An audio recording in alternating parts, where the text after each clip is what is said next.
How to create Facebook account. Firstly, you have to install the Facebook app in your Android by the Play Store, then open the Facebook app in your Android. Make sure you are using the latest version of the Facebook app. Now you have to open the Facebook app. Now you have to click on the three lines on the top right corner. Now you have to click on this button. Before clicking this button, make sure to watch the complete video and follow each step carefully and avoid forgetting anything and making the mistake. Now you have to click on add. Click on the add. Now you have to click on the add profile here. Click on add.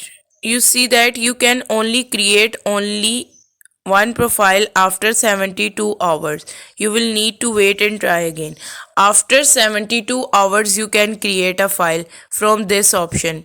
Click on this and you can create a new account. So that was all. I hope that you have found value in this video. Also, please consider your support by commenting, liking, sharing, subscribe to our channel for more valuable contents in the future. Your engagement is highly appreciated. I wish you very good luck. Thank you so much.